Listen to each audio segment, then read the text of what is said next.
Galgotia university pavilion जो अभी विवादों में घिरा हुआ है, वहां पर आप देख रहे हैं कि कैसे सर्विस प्रोफेशनल्स ने ये रिट्रैक्टेबल बैंड लगा दिया है। इस एरिया को कॉर्डन ऑफ किया जा रहा है। पहले हमने आपको बताया था टाइम्स ऑफ नवभारत पे कि कैसे यहाँ की इलेक्ट्रिसिटी कट ऑफ कर दी गई थी, ना ही सिर्फ एलईडीज बट जितनी हैलोजन लगा हुआ है उस सबकी इलेक्ट्रिसिटी कट ऑफ कर दी गई थी। आप आसपास देख सकते हैं कि कैसे सारे कायोस अभी भी एक्टिव है, सबका इलेक्ट्रिसिटी और पावर ऑन है, सब अपने गेस्ट से और एआई एंथुजियास्ट से बात कर रहे हैं। पर यहाँ पर अब सारी टेबलें खाली हो चुकी हैं। इन सारी टेबल पर जहाँ स्टूडेंट्स बैठे थे अपने प्रोटोटाइप्स और अपने लैपटॉप को लेकर, वो सब अब पैकअप कर दिया जा चुका है। हमने यूनिवर्सिटी ऑफिशियल से बात करी तो वो ये कह रहे हैं कि एक अपडेटेड स्टेटमेंट शाम तक यूनिवर्सिटी रिलीज करेगी। अभी भी जो यूनिवर्सिटी रजिस्ट्रार की तरफ से आखिरी बार बात कही गई थी उसमें यही था कि कोई ऑफिशियल कम्युनिकेशन उनको नहीं आया है प्रेमिसेस वैकेट करने का। सर देखिए, अभी मेरा इतना कहना है कि ये दो शब्दों का एक फेर है, डेवलप और डेवलपमेंट।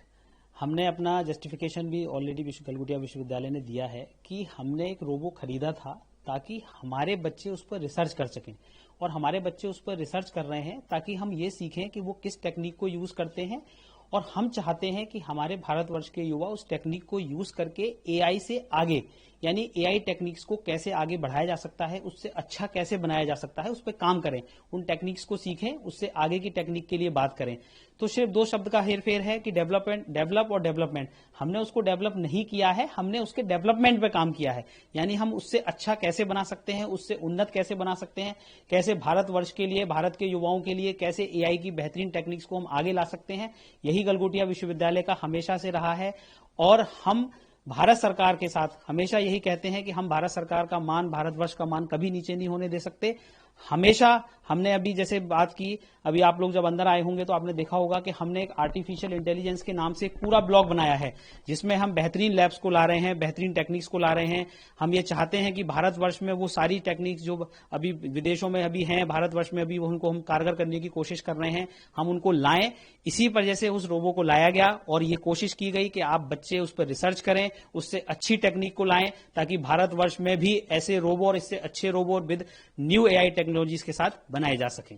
ये आपने कब खरीदा था और जो नेहा जी ने कहा है, क्या उनको पूरी जानकारी नहीं थी या कुछ और? मैं ये कह सकता हूं कि फ्लो में शायद उनको डेवलप और डेवलपमेंट का वर्ड से शायद अगर ऐसा कुछ कंफ्यूजन हुआ होगा, लेकिन सच्चाई यही है कि हमने ये रोबोट खरीदा था और बच्चों के रिसर्च के लिए खरीदा है ताकि बच्चे इस पर रिसर्च कर सकें और न्यू टेक्नोलॉजीज के बारे में जानें और इससे बेहतर एआई टेक्निक्स के बारे में काम कर सकें। कहाँ से खरीदा गया था, कब खरीदा गया था और कितने में खरीदा गया था? अब ये तो मुझे जानकारी नहीं है क्योंकि ये परचेज डिपार्टमेंट का है, लेकिन नो डाउट हमने बाहर से ही खरीदा है। तो अगर चाइना क्लेम कर रहा है तो चाइना से ही होगा, ये मेरा परचेज डिपार्टमेंट, क्योंकि हम लोग नहीं देखते हैं इन चीजों को। एक खबर सर ये भी है कि क्या आपको वहां से खाली करने के लिए बोला गया है? नहीं, अभी मेरे पास कोई ऐसा ऑफिशियल कम्युनिकेशन अभी प्राप्त नहीं हुआ है। अगर आप लोगों के माध्यम से ही मुझे जानकारी मिल रही है, अभी ऑफिशियल कम्युनिकेशन हमें कोई तरीके से प्राप्त नहीं हुआ है। जैसा कि आप देख सकते हैं सारे स्टूडेंट्स, लगभग सारे ही स्टूडेंट्स ने यहाँ पैकअप कर दिया है, सारी टेबल्स खाली है, ये बैंड यहाँ सेट कर दिया गया है, इलेक्ट्रिसिटी कट ऑफ कर दी गई है। यूनियन मिनिस्टर अश्विनी वैष्णव ने कहा था कि अगर कोई गलती होगी तो उस पर एक्शन लिया जाएगा, और एक्शन आप अभी टाइम्स ऑफ भारत की स्क्रीन पर देख सकते हैं। हमने अभी ही यूनिवर्सिटी ऑफिशियल से बात करी हुई है जो इधर मौजूद थे, जो कह रहे थे वो वैकेट नहीं करेंगे, वो अभी भी दिखाएंगे कि उनके स्टूडेंट्स ने और क्या इनोवेशन आर्टिफिशियल इंटेलिजेंस की फील्ड में किए हैं।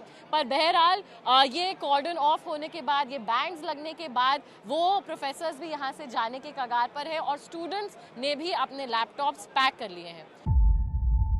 जीरो हमने इन्वेंट किया, हमने बताया दुनिया को जहां योग है वहां रोग नहीं। सबसे पुरानी सभ्यता है हमारी। गुलामी से तो और देश भी लड़े भाई, पर आजादी के लिए अहिंसा का रास्ता बस हमारा था। अपने पसीने से जमीन सींचता किसान और घर में घुसकर मारने वाले जवान, बस इसी मिट्टी ने जने।